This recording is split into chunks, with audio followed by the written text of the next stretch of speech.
नमस्कार, news 18 update में स्वागत है आपका। मैं हूं आपके साथ सिरांधा। सीट शेयरिंग पर सीएम नीतीश कुमार का बयान सामने आया है। कार्यकारिणी की बैठक में सीएम नीतीश कुमार ने कहा है कि बीजेपी के साथ समझौता हो गया है। बीजेपी के साथ सम्मानजनक समझौते की बात नीतीश कुमार ने कही है। सूत्रों के हवाले से यह खबर मिल रही है। हम आपको बता दें, जेडीयू राज्य कार्यकारिणी की बैठक पटना में चल रही है और इसी बाबत यह खबर निकलकर सामने आ रही है कि इस बैठक में सीएम नीतीश कुमार ने इस बात की जानकारी दी है कि बीजेपी के साथ सीट शेयरिंग को लेकर समझौता हो गया है और यह समझौता जो है वो बेहद सम्मानजनक है। तो जहां एक तरफ प्रशांत किशोर की आज पार्टी में एंट्री हुई है, वहीं दूसरी तरफ यह बड़ी खबर सामने आती हुई कि सीट शेयरिंग को लेकर जेडीयू समझौते की बात कह रहा है। सीएम नीतीश कुमार समझौते की बात कह रहे हैं। सीट शेयरिंग को लेकर सीएम नीतीश का बड़ा बयान सामने आया है। कार्यकारिणी की बैठक में सीएम नीतीश कुमार ने कहा है कि बीजेपी के साथ इसे लेकर समझौता हो गया है और समझौता सम्मानजनक है। सूत्रों के हवाले से यह खबर मिल रही है। आनंद अमृतराज हमारे साथ जुड़ गए हैं ज्यादा बातचीत और जानकारी के लिए। आनंद, ये एक बड़ी खबर पहले मिली कि प्रशांत किशोर जेडीयू में शामिल हो गए, उसके बाद ये दूसरी बड़ी खबर ये कि सीट शेयरिंग को लेकर समझौता बीजेपी के साथ जेडीयू का हो गया। सीएम नीतीश कुमार ने ऐसा कहा है।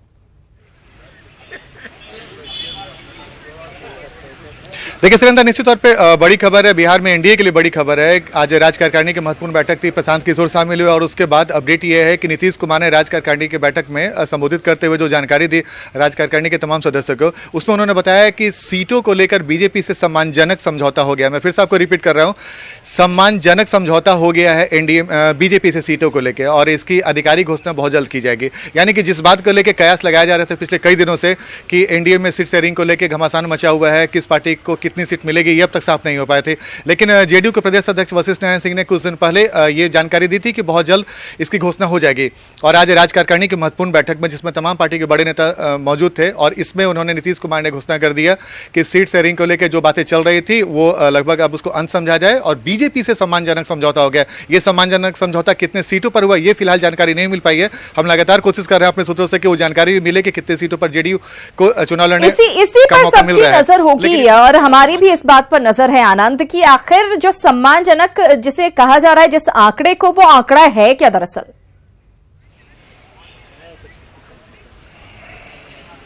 देखिए जो जानकारियां मिल रही है सिरांधा, वो लगभग 15 के आसपास की जानकारी मिल रही है कि 15 या 16 सीटों पर जेडीयू चुनाव लड़ सकता है। मैं आपको बता दूं कि अभी इस खबर पे पुख्ता हम नहीं कर सकते, लेकिन जो जानकारी मिले, जो हमारे सूत्र बता रहे हैं, 15 या 16 की संख्या पर जाके बातें फाइनल हो सकती हैं, जो हमारे सूत्र बता रहे हैं और जानकारी दे रहे हैं। लेकिन वो खुलकर ना वो बता रहे हैं, इसलिए मैं भी खुलकर नहीं बता रहा हूं। लेकिन मैं इतना जरूर बता सकता हूं सूत्रों के हवाले से कि 15 या 16 सीटों पर जेडीयू चुनाव लड़ सकती है और यही वजह है कि नीतीश कुमार जब अगर ये बयान देते हैं कि सम्मानजनक सीटों पर समझौता हो गया है, तो इसका मतलब यही है कि जो हमारी खबर हो रही है, जो हम बता रहे हैं, शायद वो बाद में जाके वो पुष्टि हो जाए। लेकिन फिलहाल मैं इसको पुख्ते तौर पे नहीं कर सकता, लेकिन इतना जरूर मैं बता सकता हूं कि सम्मानजनक सीटों के बारे में जो चर्चा लगातार जो चल रही है, जो हमारे सूत्र हैं वो यही बता रहे हैं कि 15 या 16 यही एक वो संख्या है जिस पर जेडीयू इस विधानसभा माफ कीजिएगा लोकसभा चुनाव में किस्मत आजमा सकती है।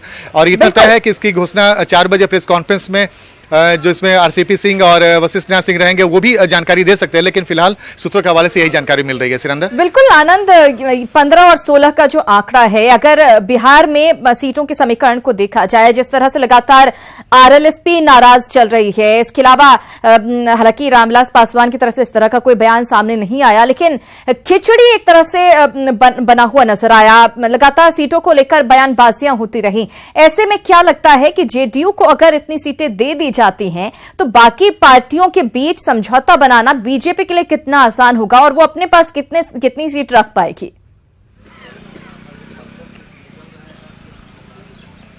देखिए सिरंदा, एक बात तो साफ है, अगर नीतीश कुमार ये कर रहे हैं कि सीटों पर सम्मानजनक समझौता हो गया है तो तमाम बातें पूरी हो चुकी होंगी। ऐसा नहीं है कि सिर्फ जेडीयू को सीट दी गई होगी। लोजपा हो या फिर आरएलएसपी हो या फिर बीजेपी हो, तमाम पार्टियों का सीट शेयरिंग का लगभग सब कुछ घोषणा, माफ कीजिएगा, सब कुछ तय हो चुका होगा। आधिकारिक घोषणा भले ही न हुई हो। इसलिए अगर नीतीश कुमार ये कहते हैं कि सम्मानजनक समझौता हो चुका है तो इसका मतलब साफ है कि एलजेपी या फिर आरएलएसपी हो, उसे भी कितनी सीटों पर चुनाव लड़ने देना है वो भी तय हो गया होगा, जिसकी जानकारी फिलहाल कुछ दिनों में आ जाएगी। लेकिन इतना तो तय है कि अगर नीतीश कुमार अगर इस बात को बेहद प्रसन्नता से ये बता रहे हैं कि सम्मानजनक समझौता हो गया, तो जेडीयू ने जो शायद डिमांड रखा था बीजेपी के सामने, वो डिमांड पूरा होता दिख रहा है। और जो न्यूज 18 ने कुछ दिन पहले खबर दिखाई थी कि 12 से 14 सीटों पर जेडीयू चुनाव लड़ सकती है, अमूमन वही फिगर सामने आ रहा है यार। जो मैं जैसे कि मैंने आपको बताया कि 15 के आसपास जो फिगर आ रहा है, तो जो न्यूज 18 ने बताया था कि 12 से 14 सीटों पर जेडीयू चुनाव लड़ सकती है लोकसभा चुनाव में, अमूमन वही फिगर सामने आता दिख रहा है। और नीतीश कुमार के इस बयान के बाद की सम्मानजनक समझौता, इसके पहले मैं इसलिए बता रहा हूं कि कुछ दिन पहले जब हम लोगों की बातचीत हो रही थी वशिष्ठ नारायण सिंह से, तो हम लोगों ने पूछा था कि 12 सीटों पर क्या जेडीयू चुनाव लड़ेगी, तो जिसको लेके और मैं आपको दिखाने की कोशिश कर रहा हूं, मैं तस्वीर दिखाने की कोशिश कर रहा हूं कि बैठक खत्म हो चुकी है और नेताओं का आने का सिलसिला भी शुरू हो गया है। हम कोशिश करेंगे कि कुछ नेताओं से बाइट लेने की, और इस बारे में श्याम जी एक सेकंड सर।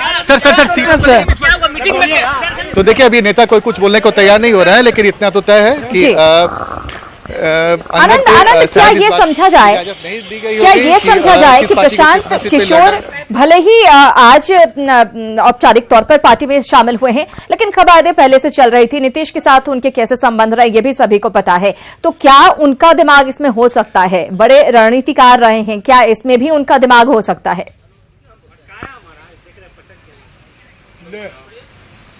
देखिए बिल्कुल इस बात से इनकार नहीं कर सकता है कि कुशल रणनीतिकार हैं पीके प्रशांत किशोर। और आज जब नीतीश कुमार ये घोषणा कर चुके हैं, तो यानी कि जैसे कि मैंने आपको बताया, मैं लगातार बता रहा हूं सिरांदा कि होमवर्क काफी दिनों से चल रहा था प्रशांत किशोर का, और यही वजह है कि आज भले वो विधिवत रूप से पार्टी में शामिल हो गए हैं, लेकिन प्रशांत किशोर काफी दिनों से इस रणनीति में लगे हुए थे कि जेडीयू को कितने सीटों पे चुनाव लड़ना है, किन किन सीटों पे चुनाव लड़ना है, इसका फीडबैक भी लगातार नीतीश कुमार को दिया जा रहा था।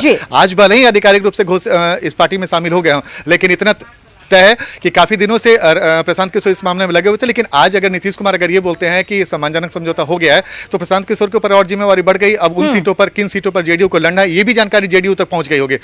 अब उसी बात को लेके आगे देखना दिलचस्प होगा कि प्रशांत किशोर आगे बिल्कुल आगे देखना दिलचस्प होगा कि क्या कुछ जानकारी निकलकर सामने आती है। बहरहाल फिलहाल जो हमारे सूत्र बता रहे हैं वो ये कि 15 से 16 सीट पर जेडीयू चुनाव लड़ सकती है। खुद बैठक के दौरान नीतीश कुमार ने कहा है सम्मानजनक समझौता बीजेपी के साथ हुआ है। शुक्रिया आनंद इस जानकारी के लिए। इधर प्रशांत किशोर के सक्रिय राजनीति में शामिल होने की खबर से उनके पैतृक गांव कोनार में खुशी की लहर है। कोनार में उनके चाचा चाची और दादी ने उन्हें बेहतर भविष्य के लिए शुभकामनाएं दी हैं। परिवार के लोगों का कहना है कि प्रशांत किशोर का बचपन इसी मकान में बीता था।